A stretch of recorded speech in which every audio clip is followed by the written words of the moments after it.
بالراس، والتعود مره اخرى من جديد بلمسه في الامام. عبد المنعم يلعب على طول تمريره، وادي عبد القادر خطيره مره جول تبعت في اللحظه الاخيره.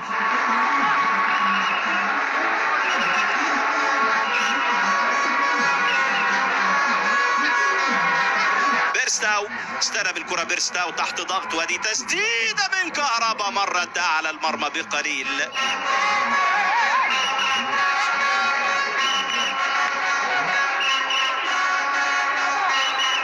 تمريره، ولد على التمريره، فرصه للتسديد والهدف الاول. الهدف الاول ياتي الان للنادي الاهلي عن طريق كهربا.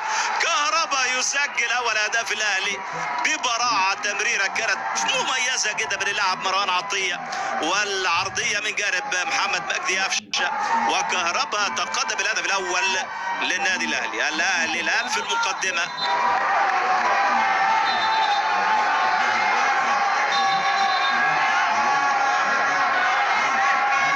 ادي التمريره روعه، بيرستاو، كهربا من جديد، يا ولد يا ولد يا ولد يا ولد يا كهربا، جول لكهربا. الهدف الثاني للاهلي الان، ثنائيه رائعه لمحمود عبد المنعم كهربا، اشعل الاضواء في استاد روم دي اتشيا. محمود عبد المنعم كهربا يسعد العشاق، يسعد المحبين.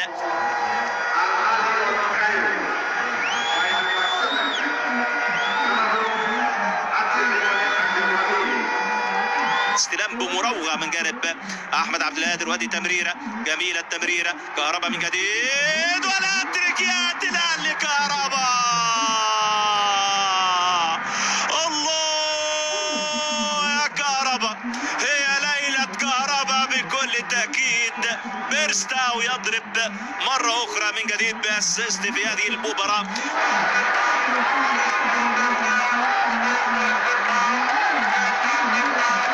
أول مباراة لعلي لطفي في هذه النسخة من بطولة دوري أبطال إفريقيا.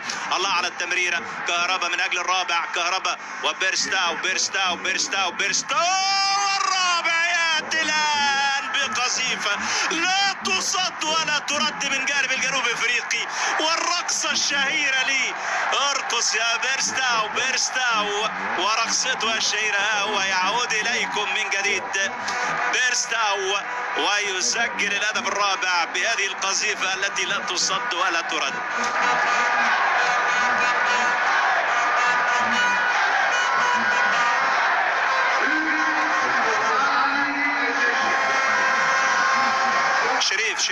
شريف والتمريرة والشحات،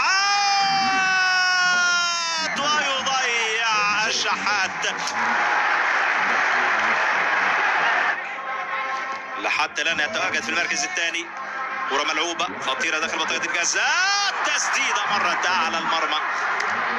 تدخل رائع في اللحظة الأخيرة من جانب كوكا. الأهلي بثلاثية كهربا ينير الطريق مرة أخرى من جديد مع هدف للجنوب إفريقي بيرستاو، وبالرباعية يفوز الأهلي على فريق القطن الكاميروني، ويرفع رصيده من النقاط في هذه المجموعة على 7 نقاط.